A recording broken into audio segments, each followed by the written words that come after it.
En manchette aujourd'hui, l'île du Pas fait justement la manchette. Bonjour à tous, bienvenue à votre bulletin d'information sur les ondes de CTRB, votre télévision locale et régionale, aujourd'hui le 5 avril. En effet, la municipalité de l'île du Pas fait la manchette cette semaine, elle l'a fait il y a quelques jours, dans la presse. En effet, un article important raconte le combat d'une résidente. Suzanne Leblanc, cette dame en perte d'autonomie souhaite demeurer chez elle. Mais les règles de zonage inondable, des zones inondables, ne lui permettent pas d'adapter sa maison. Dans cet article, le journaliste précise que Mme Leblanc doit utiliser une toilette sèche et se laver à la débarbouillette. Impossible d'adapter sa résidence en raison des règles touchant les zones inondables. La municipalité l'appuie dans sa démarche, mais le ministère de l'Environnement, de la lutte contre les changements climatiques, de la faune et des parcs dit non. Pas question de permettre une exception. À l'île du Pas, elle paie un loyer abordable, se réveille chaque matin en regardant le cours d'eau face de chez elle. Elle déjeune en regardant les oiseaux. Elle a mentionné aux journalistes « Je suis bien ici », a dit Mme Leblanc à la presse. L'absence d'une toilette au rez-de-chaussée pourrait la forcer à quitter son endroit de vie. Toujours dans cette entrevue, le maire Alain Goyette rappelle que les cotes de crue des eaux du gouvernement sont caduques, selon un rapport commandé en 2017 par la MRC d'Autrey. Les pressions de la municipalité auprès des décideurs n'ont rien donné jusqu'ici. Le ministère de l'Environnement se dit inflexible. Rappelons qu'en février, dernier, suite à une question justement de CTRB, le maire de l'île du Pas, Alain Goyette, a résumé avec clarté lors de l'Assemblée mensuelle des élus pourquoi sa municipalité et plusieurs de ses citoyens sont piégés par les nouvelles cartes délimitant les zones inondables. En lien avec l'article publié dans le journal La Presse, on va réécouter le maire Goyette bien cerner cet important problème qui touche plusieurs municipalités, mais qui touche énormément l'île du Pas. On l'écoute. Mandat pour l'aide à la production d'un document d'appui technique sur la nouvelle réglementation concernant les restrictions associées aux zones inondables.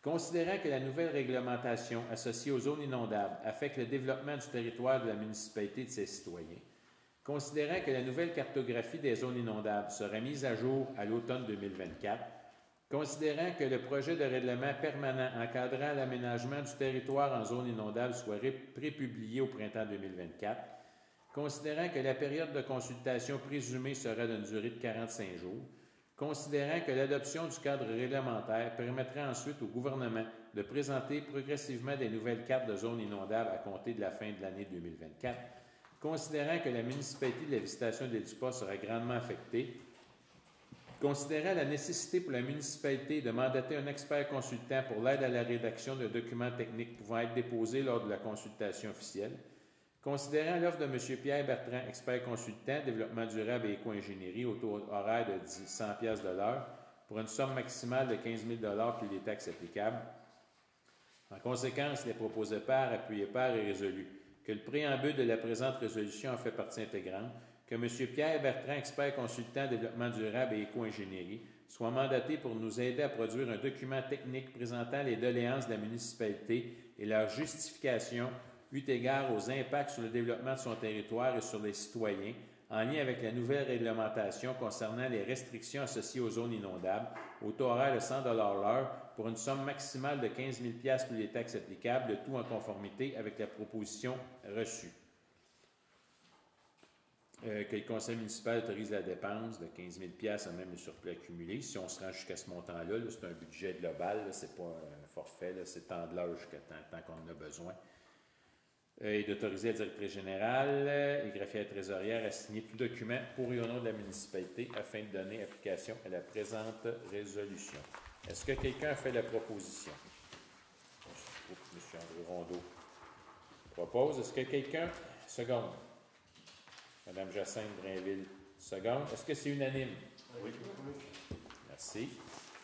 Je vais revenir sur le point des zones inondables et l'impact que ça peut avoir. Qu'est-ce que vous voulez pas, dans le fond? Qu'est-ce que vous comprenez? Bien, essentiellement, ça serait... Ce que le gouvernement a fait en 3 phrases, là, graduellement dans le temps, c'est qu'il a essentiellement retiré aux municipalités le pouvoir d'émettre des permis dans les zones inondables. En général. Il y a des exceptions, mais en général, c'est ça. En second lieu, il a dit on assimile à une zone inondable les zones de récurrence 100 ans. Et ces zones de référence 100 ans-là sont fixées à partir d'un rapport qui a été fait par le gouvernement provincial dans les années 90, qui est essentiellement une statistique des niveaux de la voie navigable du Saint-Laurent de 1930 à 1986-7. Puis, dans la 3e phrase, ce qu'il nous dit, c'est que, n'oubliez pas, la seule personne qui peut déclarer une zone inondable ou pas, c'est un arpenteur. Fait que ça, ces 3 contraintes-là font en sorte qu'une partie importante de l'île du Pas se trouve dans les zones inondables et que le règlement qui était fait pour la province au complet. Il y a les situations sont différentes que si tu es avant Montréal, entre Montréal et Lanoraie, dans les îles, dans le delta du Saint-Laurent, dans le lac Saint-Pierre, ou des rivières, comme on a vu ce printemps en Montagnini, qui a débordé et qui sont arrivés dans une fraction de seconde, ta maison n'est plus là. Quand on regarde les articles, chacun des articles fait un certain sens pour un certain territoire, mais pour le nôtre, ça n'a pas de bon sens. Ça n'a pas de bon sens d'empêcher quelqu'un de changer la pente de sa toiture parce qu'il est dans une zone inondable. Ça n'a pas de bon sens d'empêcher quelqu'un de pouvoir se faire une rampe d'handicapé puis une toilette pour handicapé dans sa maison parce que cette personne-là va être en chaise roulante. Puis parce qu'elle est dans une zone inondable, elle ne peut pas faire ça. Elle ne peut pas faire un 2e étage, elle est en chaise roulante. Fait que ça n'a pas de bon sens. Ça n'a pas de bon sens de demander à des agriculteurs de demander un certificat d'autorisation au ministère de l'Environnement pour agrandir une grange ou pour faire une remise agricole. Puis il faut comprendre que quand on parle ici de zone inondable, on ne parle pas d'être 3 pieds dans l'eau. Nos faibles pentes qu'on a ici, à peu près 1%, font en sorte que l'erreur est amplifiée de 100 fois. Quand tu as 1 cm d'erreur en hauteur, ça te donne 1 mètre de largeur. Ce que le gouvernement nous dit, c'est que les mesures qu'il nous offre actuellement ont une précision de 20 cm. Ça veut dire 20 mètres. Ça veut dire dans une marge d'erreur de 20 mètres, on peut déterminer la zone inondable.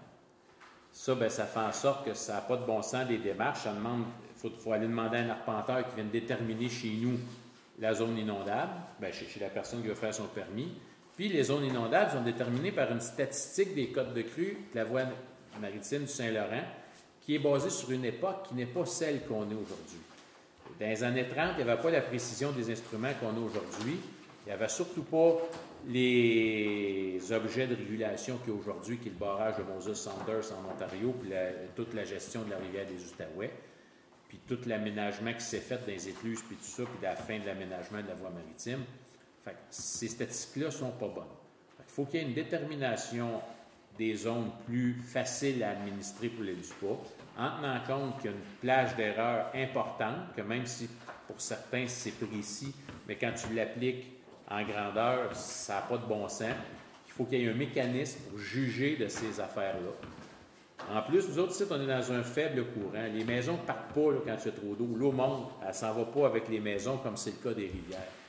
Fait que ce qu'il faut faire, nous autres, c'est qu'il faut démontrer qu'on est une exception, puis il faut qu'il y ait des règles d'exception qui s'appliquent chez nous. Pas parce qu'on veut se bâtir dans l'eau, on ne se bâtit pas dans l'eau. C'est juste que la manière que le territoire est fait, avec les faibles pentes, il faut être extrêmement précis, sinon c'est pas applicable et c'est pas gérable par nos employés. Donc, le combat de Suzanne Leblanc et de la municipalité de l'Île-du-Pas se poursuit auprès du gouvernement, du ministère de l'Environnement. Sur ce, passons à la pause. Votre station de télévision de Berthierville vous invite cordialement à son bingo hebdomadaire télédiffusé tous les samedis matins dès 9h30. Depuis longtemps, les fans de CTRB se divisent le joyeux montant de 600 $ chaque semaine à cette joute de bingo.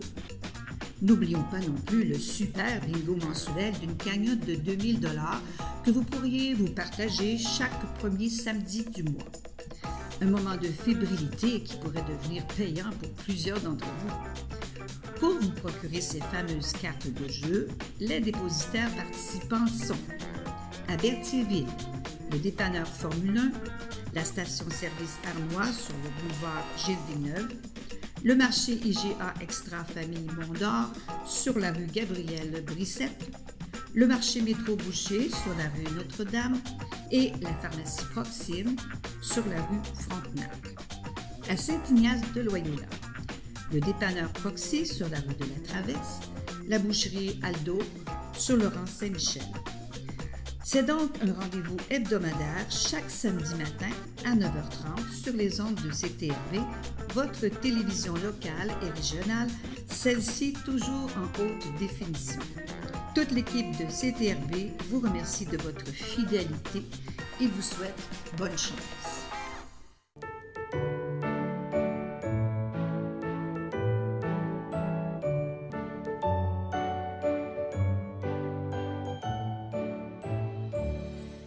En raison des pépins techniques hier, on n'a pas pu souhaiter bonne fête. C'est la FADOC de l'Île-du-Pas qui désirait souhaiter bonne fête lors du 4 avril à Denis Aubin, à Luc-André Nadeau et à Odette Manègre. Donc, bonne fête à vous trois.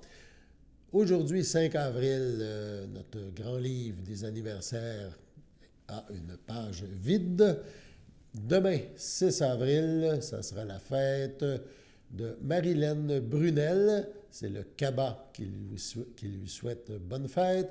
Et les filles d'Isabelle de Berthier souhaitent un heureux anniversaire à Madeleine Denis. C'est votre anniversaire aujourd'hui ou ce week-end, eh bien, toute l'équipe de CTRB se joint à moi et vous souhaite un heureux anniversaire. La municipalité de Sainte-Élisabeth a acheminé une résolution adoptée par les élus de la municipalité. C'était acheminé à la MRC d'Autrey. Cette résolution se voulait relative au retrait des compétences pour les services de téléphonie IP, pour la régionalisation des services informatiques, pour le service des communications d'urgence et pour le service de communication large bande. Sainte-Élisabeth souhaite quitter ces services offerts par la MRC. Évidemment, ces services entraînent une contribution des municipalités qui participent. Sainte-Élisabeth est la seule municipalité qui désire quitter ces services. Le Conseil des maires de la MRC a pris connaissance de ces demandes lors de la séance d'avril cette semaine, mais puisque ces demandes n'ont pas été acheminées par envoi recommandé tel que le stipulent les règles de la MRC, les maires ne se sont pas officiellement prononcés à cet effet. Ils attendent donc l'envoi recommandé.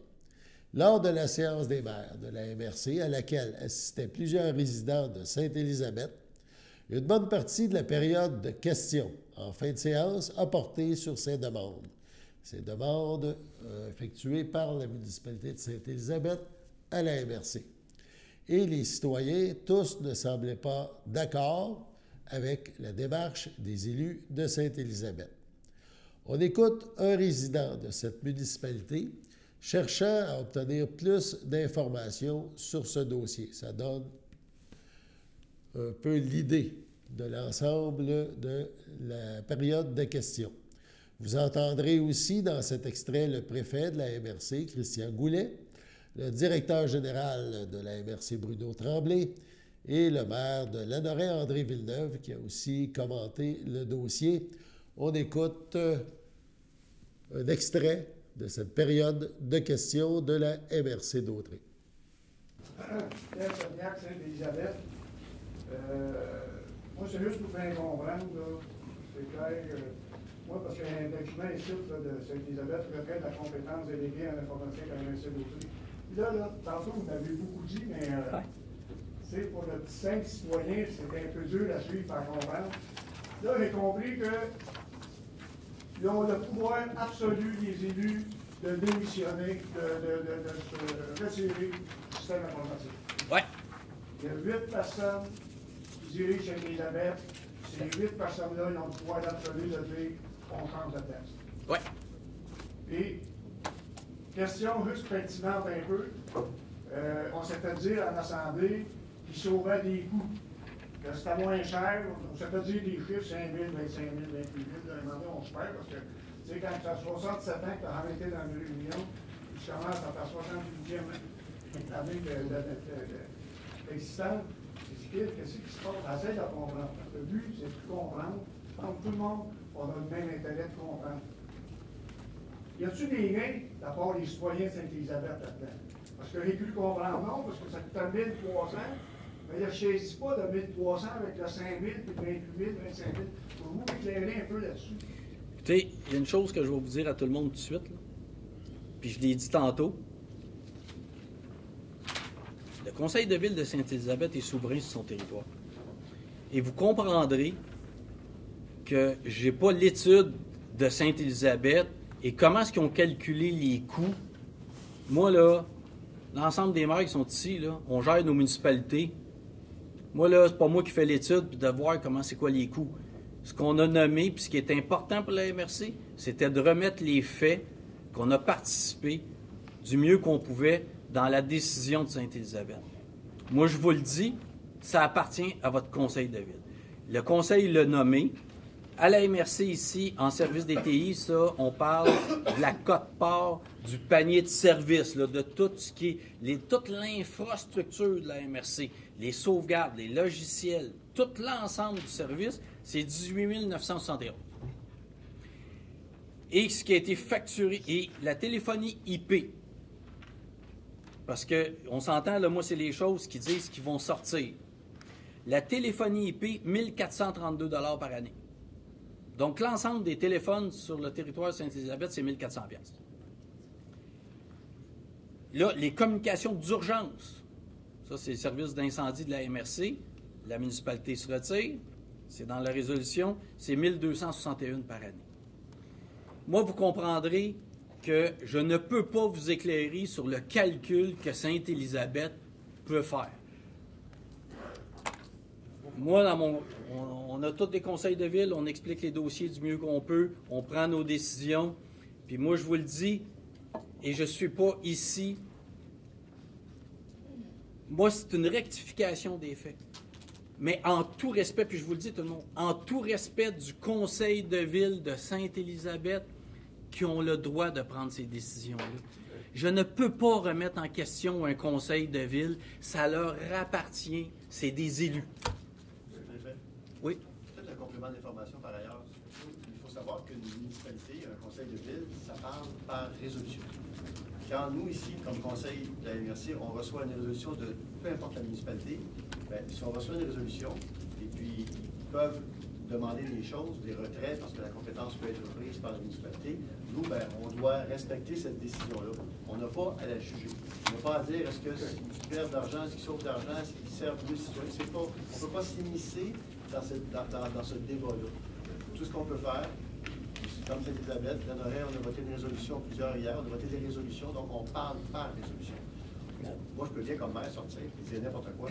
Ça n'a aucun pouvoir.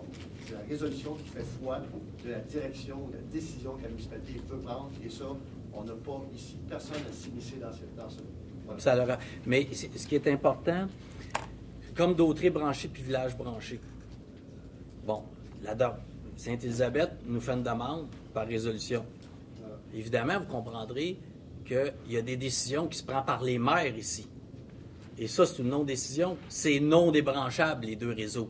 Donc, on répond par résolution à Sainte-Élisabeth qui ne peuvent pas avoir le beurre, l'argent du bas. Puis de nous demander de séparer ça puis d'être juste dans un.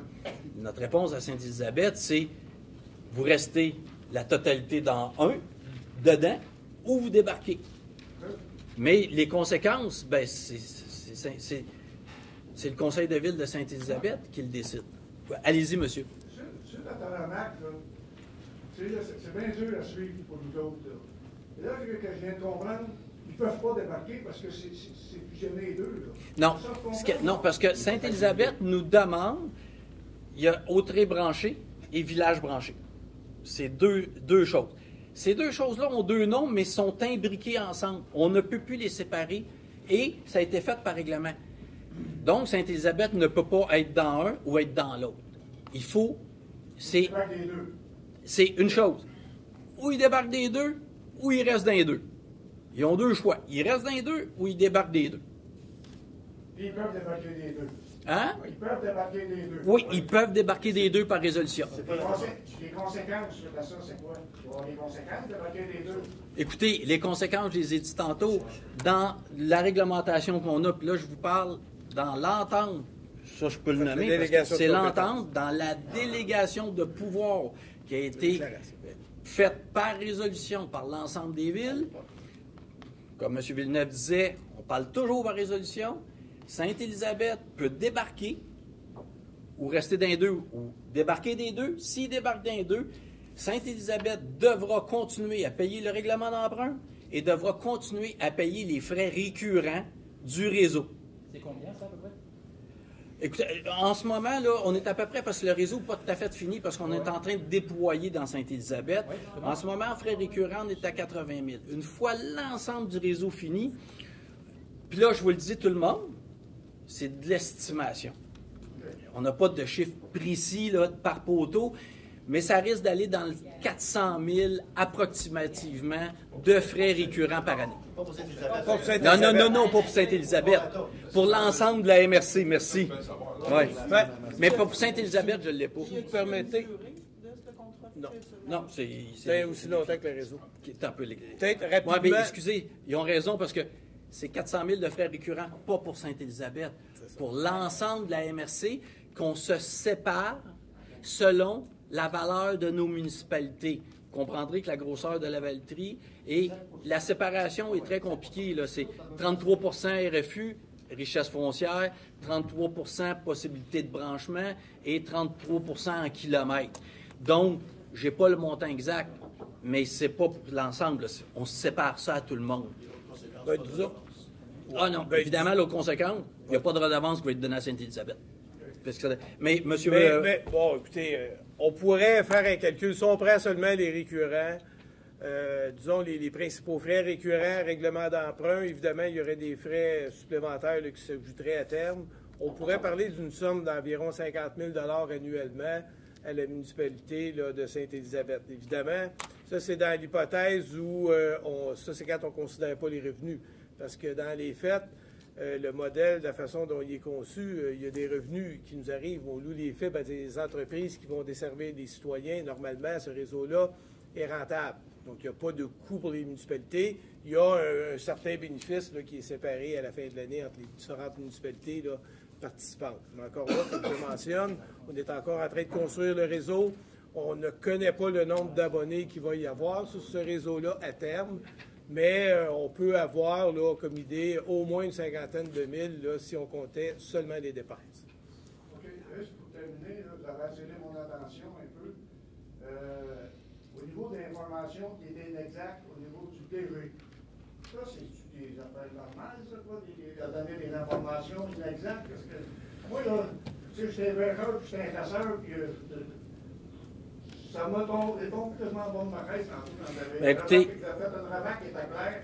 Les informations étaient inexactes à part du TV Sainte-Élisabeth. Non, parce que c'est inquiétant. On a payé au-dessus d'1 million de déficit en 2022. On va payer pendant 20 ans. Là, on ne sait pas qu'est-ce qu'on va payer pendant encore les prochaines années. Parce que là, on se questionne, là, tu sais, là. Ben, votre questionnement est légitime, mais votre questionnement va à la ville de Sainte-Élisabeth. Voyez-vous? Oui, mais là, il répond pas. Là, il y a tantôt, vous avez dit, le défense des institutions. Là, y a-t-il des recours qu'on a des petits citoyens, des petits membres du peuple, pour se protéger, ou le ben, clair là-dedans? Il n'y a pas de recours, il n'y a pas rien. Dans la forêt, mettons, les affaires municipales, aussi, il n'y a pas de recours. Bien, il y a la Commission municipale du Québec. La Commission mais municipale est devant Sainte-Élisabeth pour faire un audit sur le déficit. Mais vous devez comprendre que moi, le but ici, là, c'est pas du tout de ramasser le conseil de ville de Sainte-Élisabeth. Je l'ai dit assez souvent, ça leur appartient. Puis, moi, j'aime, parce que, tu sais, moi, je me mets comme maire, là, et non comme préfet. Moi, les décisions que je prends chez nous, les décisions que chaque maire ici prend, il n'y a pas un maire qui a à se mêler de ces décisions-là.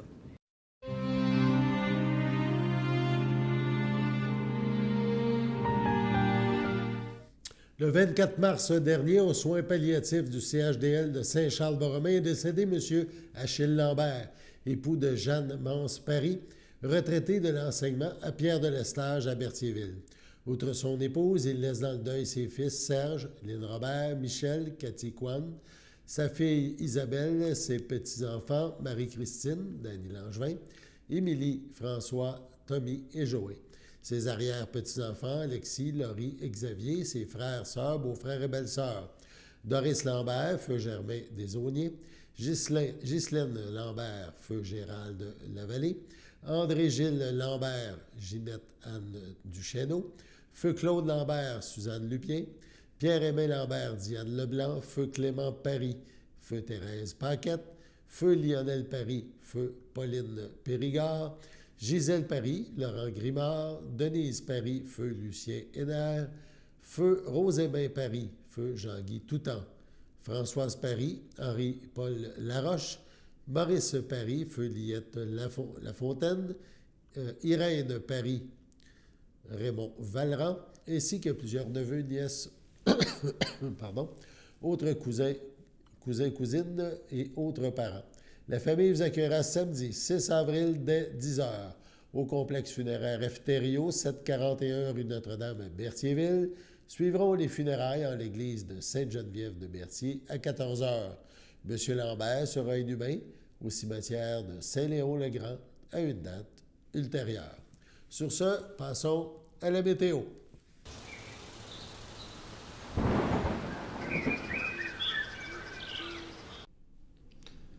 Bienvenue à votre météo de cette fin de semaine. Aujourd'hui, vendredi soir, ce sera plutôt nuageux. Une température de 3, un temps ressenti de -2. Vendredi nuit, ce sera un ciel variable, une température de 1, un temps ressenti de -5. Samedi matin, ce sera un ciel variable, une température de 2, un temps ressenti de -3. Samedi après-midi, ce sera plutôt nuageux, une température de 7, un temps ressenti de 3. Samedi soir, ce sera plutôt nuageux, une température de 4, un temps ressenti de 0. Samedi nuit, ce sera un ciel variable, une température de -1, un temps ressenti de -6. Dimanche matin, c'est ensoleillé, une température de 0, un temps ressenti de -5. Dimanche après-midi, ce sera ensoleillé, une température de 11, un temps ressenti de 10. Dimanche soir, ce sera dégagé, une température de 6, un temps ressenti de 4. Dimanche nuit, c'est dégagé, une température de 0, un temps ressenti de -3. Et voilà, c'était tout pour votre météo.